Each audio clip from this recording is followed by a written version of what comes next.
Norveç gezimiz heyecanla başlasın.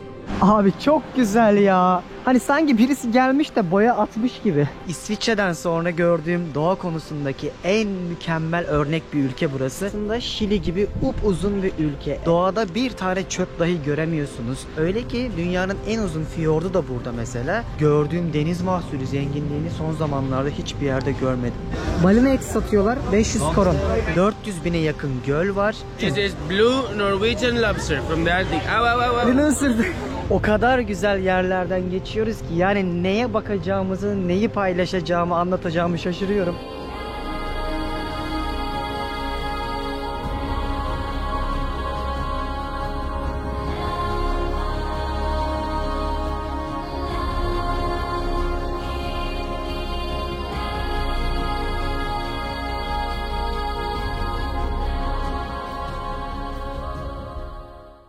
Norveç'in Oslo kentinden günaydınlar herkese. Ben Deniz Pehlivan. Nasılsınız? Enerjimiz ve gençliğimiz yerinde olduğuna göre bugün gezimize başlayabiliriz. Çünkü sadece 4 saat uyusam da çok motivasyonum yüksek. Bugün ülkenin en güzel bölgelerinden bir tanesi. Aynı zamanda eski başkent Bergen'e. Oradan Flam'a doğru yola çıkacağız. Burası bir fiyortlar ve şelaleler ülkesi. 1000'den fazla fiyort var. O yüzden bugünden itibaren göreceğiniz birçok manzarayı muhtemelen dünya turumun ikinci bölümü olan Avrupa'da daha önce hiç görmemiş olacaksınız. Her yerden şelaleler akacak inşallah. Çok güzel yemyeşil coğrafya göreceğiz. Köyler, doğa göreceğiz. Yiyeceğiz, içeceğiz, eğleneceğiz anlayacağınız. Ve bugün çok güzel bir gün olacak. Çok heyecanlıyım o yüzden. Şimdiden sizlere iyi seyirler, bana da iyi yolculuklar. Hadi bakalım, sonunda artık Norveç gezimiz heyecanla başlasın. Şimdi kaldığımız oteli önceki bölümde göstermiştim ama kahvaltıyı göstermemiştim. Çünkü şu ana kadar Avrupa gezimizde yaptığımız en güzel kahvaltıya şahitlik edeceksiniz. Abi önce burayı, mekanı göstereyim. Burası barı. Aynı zamanda restoranı. Çok şık bir otel. Bu oteller kom otelleri diye geçiyor. Ve Norveç'te birçok yerde varmış. Bir zincirmiş ve lüksmüş. Ama en önemli sadece şuradaki zeytin, peynir vesaire hani olaylara değinmeyeceğim ama adamlar kahvaltıda bakın buzları da koymuşlar. Bütün gıdaları taze tutmaya çalışıyorlar. Karides vardı, gitti. Şurada somon var. Buradakilerin birçoğu domuz oluyor. Onları göstermeyeceğim. Havyar veriyor, havyar. Bak, Norveç'te olduğumuzun kanıtı olarak şurada balıklar var. Burada yine domatesinden, salatalığından çok şey görebiliyorsunuz. En pahalı şey bu ülkelerde kavun, karpuz. Böyle buzun içinde bekletiyorlar onları da. Burada mangostin, mangolu falan böyle meyve suları var. Şurada kahveler var. Çok iyi bir otel çıktı burası. Yani sadece böyle buradaki gibi cornflakes verip geçmiyorlar bak.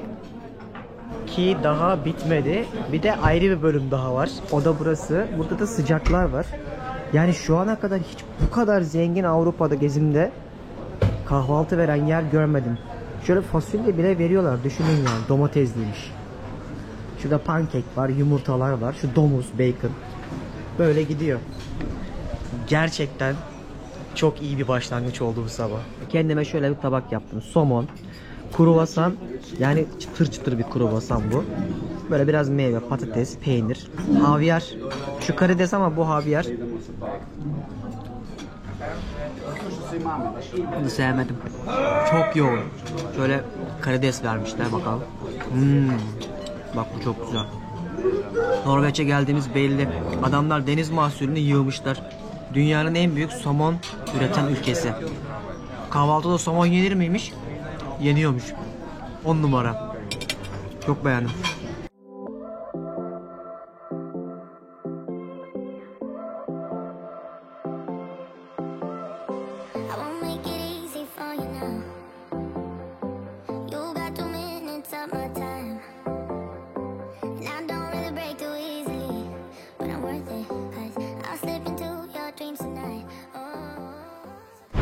Abi hunharca yağmur yağıyor. Yani bir dakika bile durmak bilmedi.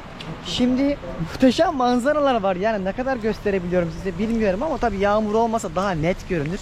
Artık bir şekilde duvalarla gideceğimiz için inşallah biraz açar da hani fiyortları net bir şekilde görürüz ve size gösteririm. Ama şunu söyleyeyim. Hava muhteşem, doğa harika. Hatta bazen göller falan taşmış, yani neredeyse yolu aşacak. Öyle durumlarda zaten yol değiştirmeniz gerekiyor ve ulaşamıyorsunuz gideceğiniz yere. Şuraya bakın, yani yaz ortasında, sonbaharda sel aldı ortalığı ve bazen günlerce böyleymiş. Şimdi bir dinlenme tesisine geldik. Flama Bergen'e giderken yol üstünde böyle küçük küçük köyler var. Turizm coğrafyası olduğu için her yeri değerlendirmişler. Burada yarım saat mola. Bulutlar yine de güzel ya. Hepsinin ayrı bir güzelliği var. Şimdi Norveç'e madem geldik, yol üstündeki şu marketi de size bir göstereyim. Hani burada insanlar yılda 100.000 dolar kazanıyor ortalama ama fiyatlar da ona göre. Benim en çok dikkatimi şu domates çekti. 3 ile çarparsanız TL'sini 3 aşağı 5 yukarı anlarsanız, yani küçücük bir paket, yani şu kadarcık bir şey. 65 Norveç kronu. Patlıcan. Abo. Yani 200 liraya falan patlıcan yediğinizi düşünün. Ama işte ona göre de kazançları var sonuçta. Bak mesela patlıcan fiyatına karides alabiliyorsun. O da 69. Keza somonlar falan bedava burada. Şurada bir etlere falan bakalım. Şurada bir et varmış bak. 84 diyor. Abi deniz mahsulü ülkesi ya. Şunların hepsi farklı karidesler. Bak tek tek ayrı ayrı karidesler. Yani buraya geleceğim patlıcan da domates diyemeyeceksin. Paso bizde daha pahalı olan şeyler. Hep ters yapacaksın. Dönünce yersiniz bolca patlıcan, patatesi. Zaten sürekli yediğimiz şeyler. Bu ülkede yani gördüğüm deniz mahsulü zenginliğini son zamanlarda hiçbir yerde görmedim. Her yerden somon fışkırıyor. Arkadaşlar şimdi az önce Instagram bir hayalin peşinde hesabıma, şuradan bakın, takip edin oradan. Bir tane Reels yaptım. Vallahi bana artık Norveç bile pahalı gelmiyor. Türkiye o kadar pahalı ki, yani gittim mesela, örneğin az önce böyle porsiyon etler vardı, böyle yarım kiloluk falan. 70-80 kron, 7 euro falan. Karidesleri gördünüz, bedava zaten. Bununla beraber mesela örneğin bir bira 1,5 euro.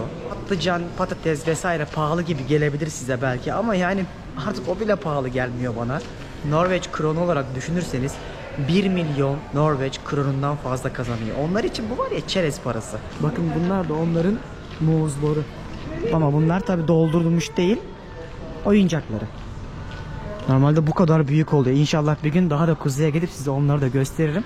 Şimdi buradan ayrılıyoruz. Dinlendik, molamızı verdik. Artık daha da batıya doğru yol alabiliriz. Şu anda var ya, hava buz gibi. Yolda böyle gölleri, köyleri, fiyortları izlemeye başladık. Şimdi şeyi merak edebilirsiniz.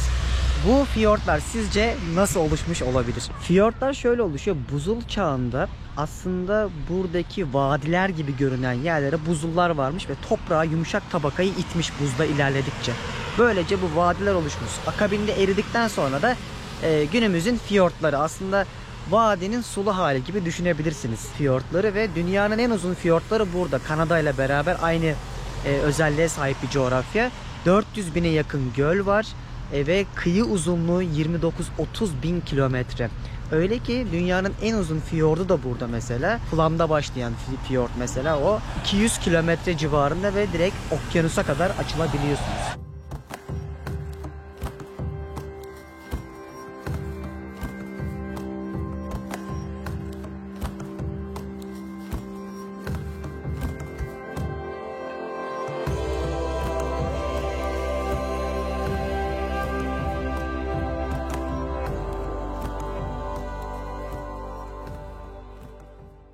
Burası aslında Şili gibi upuzun bir ülke. Eğer kuzeyinden güneyine kadar ki uzunluğu ne kadar diye merak ediyorsanız, Sicilya'ya kadar gidiyormuş İtalya'daki. Rehberimiz öyle dedi, ben de ondan sattım size. Ama zaten şöyle anlayabilirsiniz. Haritadan baktığınızda ip ince bir ülke. Yani dünyanın kuzey kutbuna kadar gidiyorsun resmen.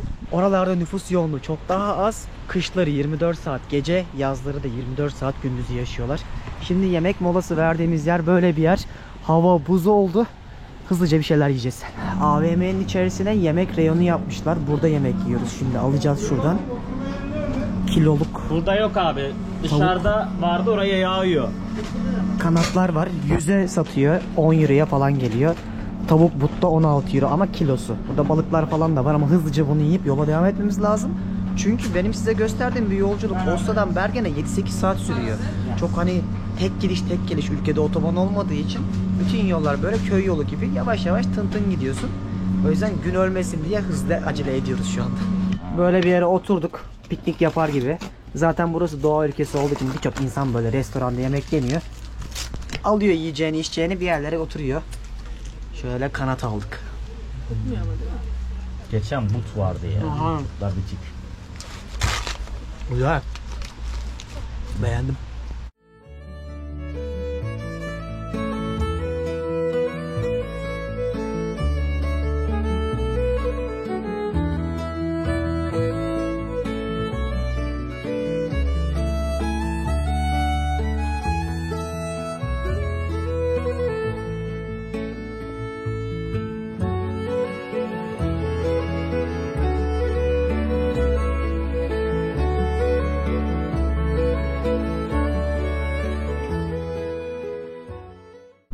Saatlerdir önce dağlara tırmandık. Yukarıdaki çorak yerlerden geçtik. Orada buzullar bile vardı. Çok soğuktu zaten. Şimdi yeniden aşağıya doğru iniyoruz. Ve fiyortlar yavaş yavaş başladı. Tüneller var burada ve dağların içerisinde düz değil de böyle 360 derece dönebileceğiniz şekilde tüneller yapmışlar. Çünkü çok zorlu bir coğrafyada ilerliyoruz şu anda. Az önceki fiyortların, dağların altından gidiyoruz ve bu tünel 8 kilometreymiş. Kilometrelerce uzunluğundaki fiyortların eteklerinden gidiyoruz. O kadar güzel ki manzara, yani sizin gördüğünüzün 100 katı daha keyifli. Ama en büyük sıkıntı böyle trafik olayı. Karşıdan çok araba geldi. Şurada durmadı. O kadar güzel yerlerden geçiyoruz ki yani neye bakacağımızı, neyi paylaşacağımı, anlatacağımı şaşırıyorum. Pırıl pırıl bir coğrafya. Doğada bir tane çöp dahi göremiyorsunuz. Öyle ki isteseler birçok yere köprü dahi yapabilirlermiş ama doğaya zarar vermemek için yapmıyorlarmış. O yüzden özellikle tüneller yaparlarmış. Yani son yıllarda İsviçre'den sonra gördüğüm doğa konusundaki en mükemmel örnek bir ülke burası. Ve şimdi arka planda gördüğünüz şelaleye doğru yürüyorum. Oksijeni size şu an tarif dahi edemem. Abi çok güzel ya. Şu an var ya, oksijenden başım dönüyor. Gördüğünüz yeşilin hani sanki birisi gelmiş de boya atmış gibi. İnanılmaz güzel kadim dağlar. Nasıl korudunuz buraları ya? Bütün evler böyle bir düzen içerisinde. Hiçbir şeyi bozmamışlar. Buraya geleceksin aslında, araba kiralayacaksın, böyle dağ bayır geleceksin. Otoban ücreti yok, bir şey yok. Sesi bile harika şu şelalenin. Şöyle en arkasına kadar çıkacağım şimdi.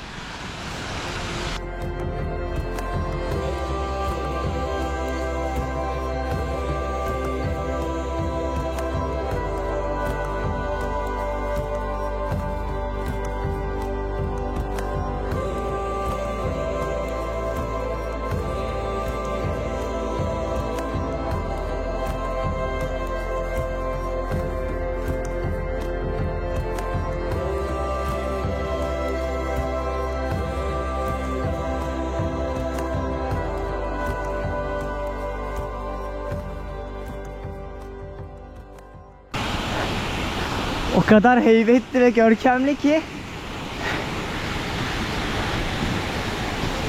Çok güzel. Oo, suları gelmeye başladı. Bunun gibi binlerce var.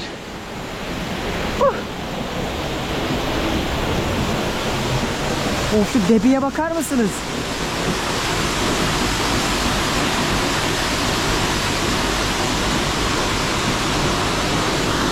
Ve sonunda Bergen'deyiz. Burası eski başkent. Bu gördüğünüz şurada tatlı tatlı evleri var, gösteririm biraz sonra. Onlarla da çok böyle güzel fotoğraf çekinebildiğiniz noktalar var. Bu bölge eski başkentmiş ve aynı zamanda donanmanın da bulunduğu yer. Devasa bir liman kenti. Şimdi buraya geldiğinizde de şu tepeden o kadar güzel manzara var ki hemen önce ışığı kaçırmadan tepeye çıkmak istiyorum. O şehri bir size yukarıdan göstereyim. Çok çok beğeneceksiniz. Bu kalabalığa aldanmayın. Bugün konser var ya. O yüzden böyle bir inanılmaz kalabalık var. Ben bu ülkede bu kadar genç hiç görmedim daha önce. O yüzden biz de bir afalladık. Hatta arkadaşlarla da konuştuk. Diyorlar ki normal değil yani bu.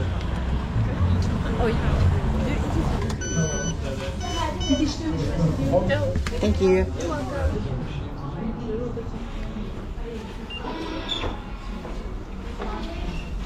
Şu bilete 150 kron verdik. Yani yaklaşık olarak 160 mı? 15 euro para verdik. Allah, Türkiye'de hepimiz o kadar parayı koysaydık bir kuzu alıp çevirebiliriz. Yukarıda kuzu var. Evet. Buradan bütün akrabalara olacak mıyız ya? en kötü eşler dostlar izler. Ekipçe hazırız. Şimdi yukarıya çıkmaya başlayacağız. Telefonları da hazırladık. Manzara ve ışık harikaydı. İnşallah kaybetmeyiz.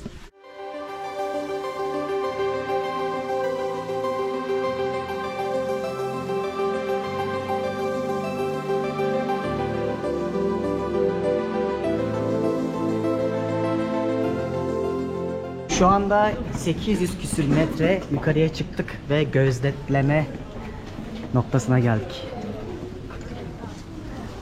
Vay. Abi çok güzel bir an ve size oksijeni anlatamam. Şehir muhteşem görünüyor yukarıdan. Bakın, dağların arasına kurulmuş.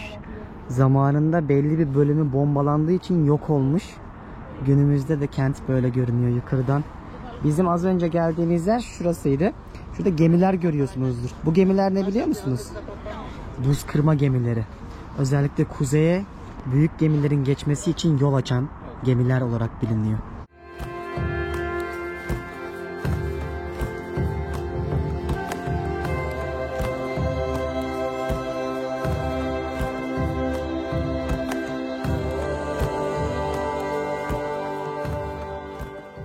Aşağıya indik. Gençlerin partiye gittiğini görüyorsunuz. Herkes toplanmış, hala akın akın gidiyorlar. Böyle çok güzel evler var, kafeler var, restoranlar var, barlar var ama fiyatlar pek tabii ki bayağı pahalı oldukça. Şu onların balık pazarı. Size şimdi burayı göstermek istiyorum. Burada çok enteresan yiyebileceğiniz deniz mahsulleri var. Buraya kadar gelmişken bir tatmak lazım. Hadi gelin bakalım.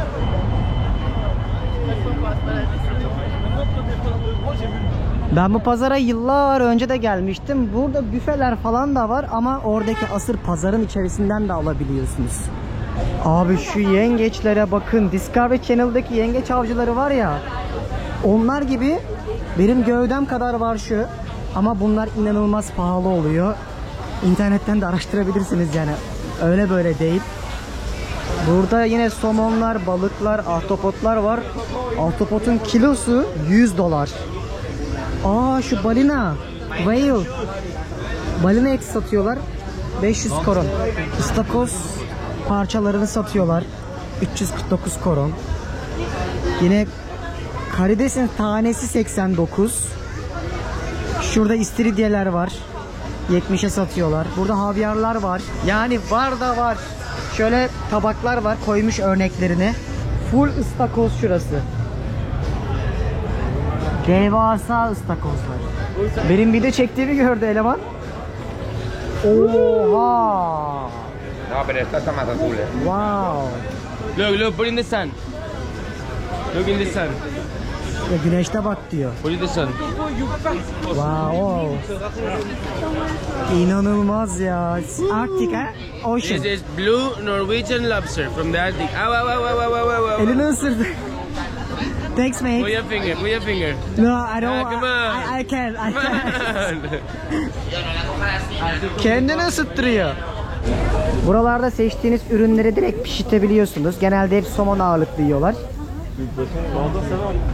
Çok zengin ya. Aradığınız her şey var.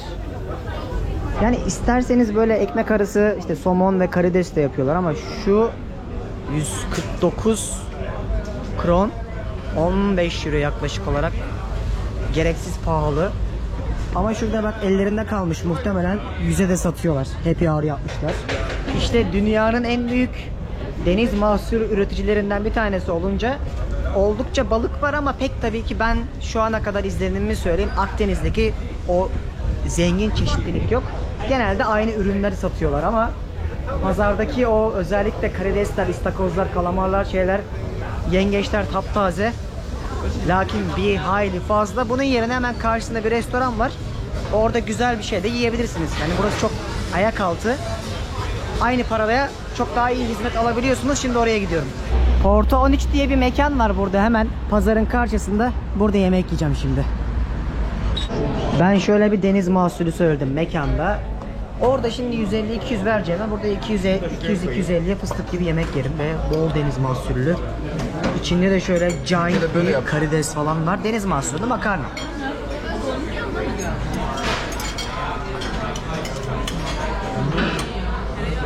Harika.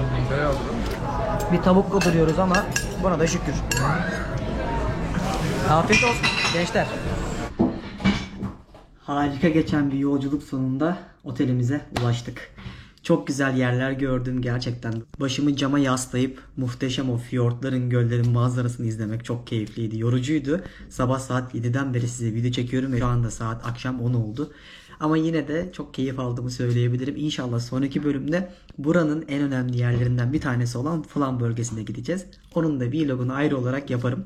İzlediğiniz için teşekkürler. Sonraki bölümde görüşmek üzere. Hoşçakalın.